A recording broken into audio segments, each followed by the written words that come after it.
Gosh, it feels so good that the NFL draft is finally over and we finally know who's got who and no more speculating. And I'm super excited to be doing a video today on the Detroit Lions and why I think their Super Bowl window starts now. But before we get started, if you guys could do me a huge favor and leave a like on the video if you're new to the channel, and also subscribe. We're almost at 3,000 subscribers. I additionally want to say I'm sorry I haven't posted in a while. I've been finishing up things with Michigan State and I'm about to graduate in a week, so I'm super excited. But let's get into it. And just to first start this all off, I just want to reiterate what Brad Holmes told us 3 years ago, how he wants to build this team through the draft. And with 3 drafts under his belt, I'm pretty feeling damn good about this and the patience that we've had to endure, because going into the season is so exciting, not just on offense but on defense. And what's even more crazy is that Brad Holmes took less defensive players in this year's draft than previous years, and you'll see later on in the video that this defense on paper is going to be crazy. But let's take a look at the Lions' first pick this year. At pick number 12, they selected Jahmyr Gibbs, running back out of Alabama. Now, if you saw how I was draft night... Dude, what the fuck? Are you kidding me? I wasn't really that excited or a happy camper with it, but as I've slept on it the past couple days, Jahmyr Gibbs is an absolute dynamic weapon, as Brad Holmes put it. He's not just a running back. And I think why people were ultimately distraught by this is, yeah, you can argue the positional value and how he could have gone in the second. The NFL draft boards were a lot higher on him than, the information that the public had. So myself and I'm sure many others were just upset that he was picked where he was picked, but I love him as a player, primarily through his game-breaking dual threat ability and because of the impact he should have on this already potent offense. Like, for instance, last year Gibbs had 1,628 all-purpose yards in his first season at Alabama, with an average of 6.1 yards per carry, catching 44 passes, the most ever by an Alabama running back, and he was the team's leading receiver and rusher last season. So for the Lions, I think they really found their Alvin Kamara, Christian McCaffrey type, or you can even argue Deebo Samuel, that'll line up individually with linebackers or safety to take the top off of a defense. He's just that dynamic of a player, especially in the slot. Alabama like to put him all over the place, and with that 4.3 speed, he's going to be insane. And I really can't wait to see him, Jameson Williams, Amon-Ra St. Brown, and David Montgomery on the field. And at pick 18, the Lions picked up linebacker Jack Campbell out of Iowa, who arguably was the best linebacker in this draft class. Detroit now has mcdc and mcjc. Jack, hey man, I love your last name.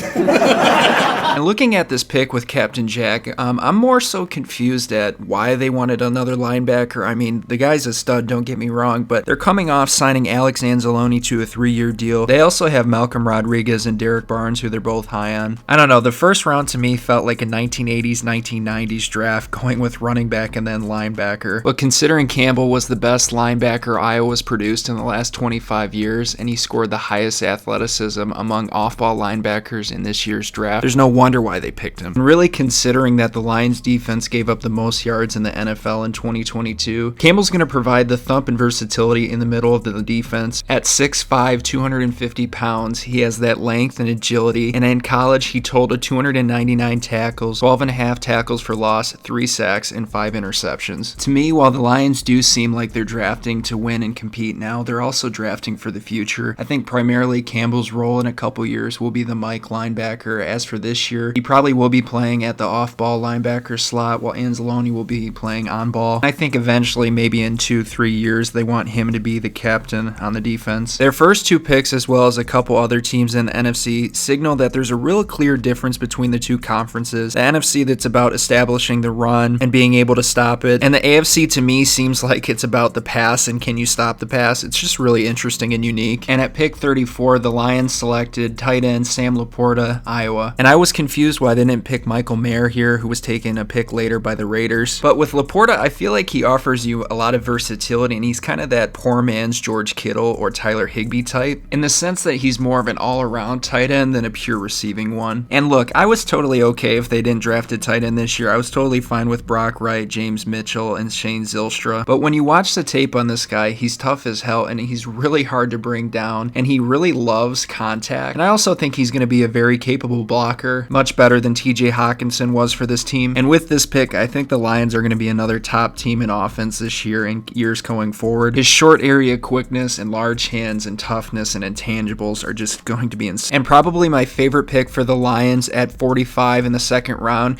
was DB Brian Branch. Look, this guy could have been a top 10 talent, and it's absolutely absurd that he wasn't. And I really like that the Lions, keep getting guys with chips on their shoulders, because when you watched his post-draft interview, he was pissed off that he wasn't selected day one. And what really impresses me is just his tenacity and smarts, especially coming out of that Alabama system where Nick Saban really asked Branch to do it all since he was a freshman. And while Branch most likely will play as nickelback at the pro level with the Lions, he has the versatility to play almost anywhere in the secondary. And it's because of that versatility that we could see him and CJ Gardner-Johnson being the two starting safeties week one. Tracy Walker's still coming back from that Achilles injury, and next year we possibly could see Branch take over for CJ if a contract agreement doesn't take place between the two parties. Overall, I'm very excited about him. I can't believe we got this steal in the second round. And taking a look at the 2023 Detroit Lions defense, I want you guys to look at this and compare just how nasty it is to the 2014 defense. I think this is the best defense that we've had since 2014. And you do have rookies playing for significant roles here. Jack Campbell starting as the middle linebacker, Brandon Joseph in rotation for free safety with Kirby Joseph, Brian Branch in the nickelback with CJ, third round pick Broderick Martin, defensive tackle from Western Kentucky in rotation with Isaiah Buggs.